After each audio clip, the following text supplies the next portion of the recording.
What's up, XRP family? Thank you guys for joining the video for today. We have some interesting stuff to show you. Here we go, guys. Have people noticed the XRP coverage at the Coindex lately? Call it a banker's coin, call it a shit coin, call it a security, call it whatever you want, but no coin has been more resilient. Let me use lingo. BTC maxes will. Enjoy. XRP is a beetle. Even a nuclear war won't kill it. Very interesting, guys. Let's take a look how they cover XRP in this video.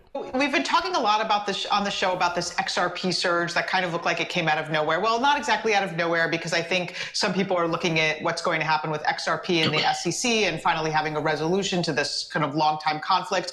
But it appears that there has been a missing piece to this puzzle that explains a lot of what's happening with XRP, and that is Korea. So our colleague Sharia reported on it very early this morning. Just some really interesting stats in here, basically saying that in the past 24 hours, XRP trading made up 37% of all volume on Bithumb, 18% of volume on Upbit, and a staggering 50% of all volume on Corebit.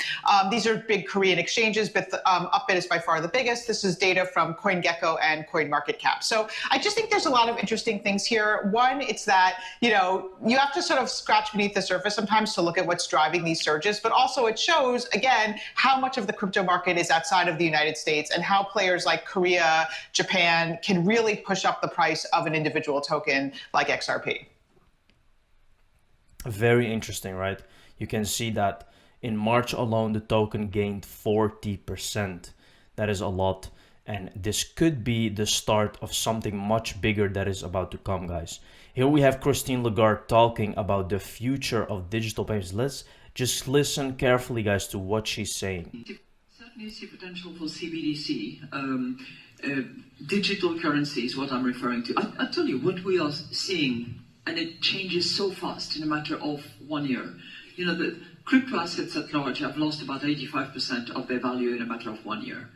What we are seeing at the moment is what Carlos was referring to, which is development into new technologies that will actually change the way in which intermediation is conducted. Eliminate some of the barriers, including the unconscious biases that exists out there. And I think in the banking system at large in many countries, the difference will not be between those who are disrupted and those who survive, but it will be between those who are cannibalized because they are not seeing it coming and they're not embracing it, and those who self-induce that cannibalization. And I'm using cannibalization on purpose because it's a bit of a striking, horrible word. But it's really what it means. You're going to disrupt your business model, you're going to change it, you're going to reduce your cost, you're going to expedite your transactions, and you're going to continue to inspire confidence because...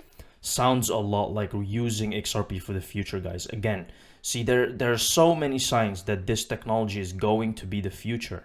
Here we have the digital euro confirmation for October 2023. You can probably expect the markets to drop significantly to draw on liquidity from the old world and flush it into the new world.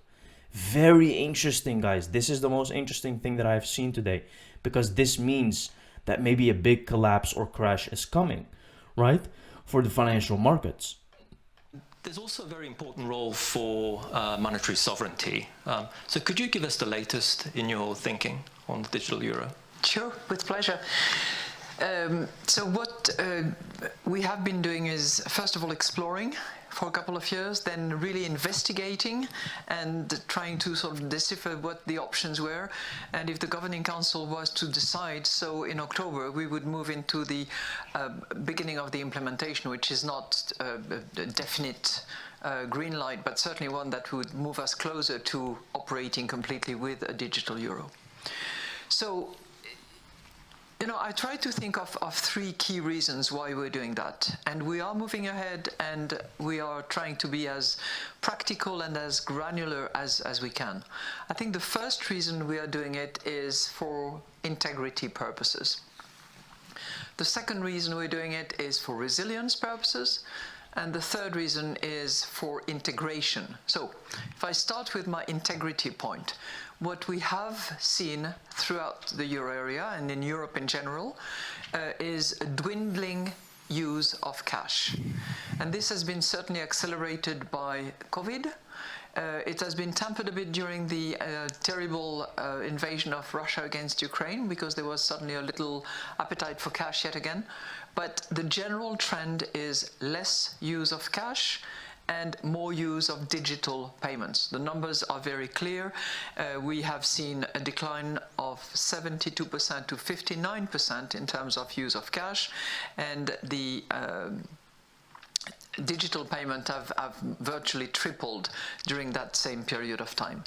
So everything is going digital.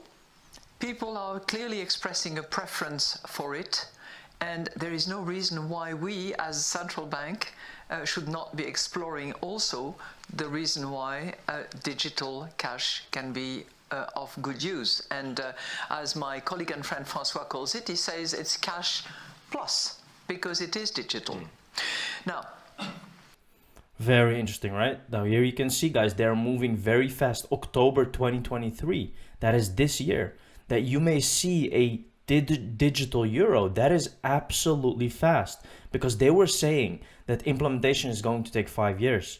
Now they are already around the corner with going for a digital euro, which means, guys, that will be the birth of CBDCs. That will be the birth of using a new technology. Again, you can clearly see the signs. I've showed you Christine Lagarde in an old interview, now in the new one. You can clearly see where they are heading, guys, and it's coming closer and closer and closer. A digital SDR, call it years ago, confirmation from the BIS. Uncertainty about the liquidity provision function in the system, especially during the time of crisis. So if the global or regional safety net can provide a liquidity provision function to the existing system, it can help the system as well as alleviating the so-called stigma impact of traditional safety nets, as IMF program, for example. What I have in mind is some kind of digital version of IMF SDR, which can be programmed in advance so that they can actually provide liquidity automatically when the crisis happens. If the recipient are eligible with a certain criteria, that will that can provide the liquidity as well as reducing the stigma impact that the traditional IMF program has. So all these kind of things, and actually, you know what this means, guys? This means, so, and we don't know what is an SDR. It's a special drawing right. Okay, it means that countries can use SDRs when they are in a crisis, right? But now they want to listen very carefully to what he's saying. He said we want to program it in advance. So it means this is completely blockchain, guys. This has nothing to do with the old system. This can only happen if you use blockchain, if you use smart contracts, and they are not going to use Ethereum. They're not going to use Bitcoin. It's too slow. It's too expensive. You have to use your mind here, guys, right? The only solution they can use this is to use Ripple and to integrate it with other things and then use it, because that's the only solution to make applications like this. Now, you can see the proof here, guys. A digital SDR means that they're going to use blockchain. He literally said that. Distributed ledger technology. He literally said that, because there is no other way to make something like that programmable in advance. De-dollarization will enable the IOV. Countries want to trade with their own currency or with any other currency they want. This is exactly the trigger for the IOV, and that's Ripple. People don't know everything is happening in front of them, but they're so stupid to see through all this geopolitical and macroeconomic event. Exactly, this is what it is, guys. People do not see this, but this is what's really happening. So let's take a look at this video, guys, and see what they are saying here. In our hemisphere, largest country in the Western Hemisphere south of us, cut a trade deal with China. They're going to, from now on, do trade in their own currencies, get right around the dollar. They're creating a secondary economy in the world, totally independent of the United States. We won't have to talk about sanctions in 5 years, because there'll be so many countries transacting in currencies other than the dollar that we won't have the ability to sanction them.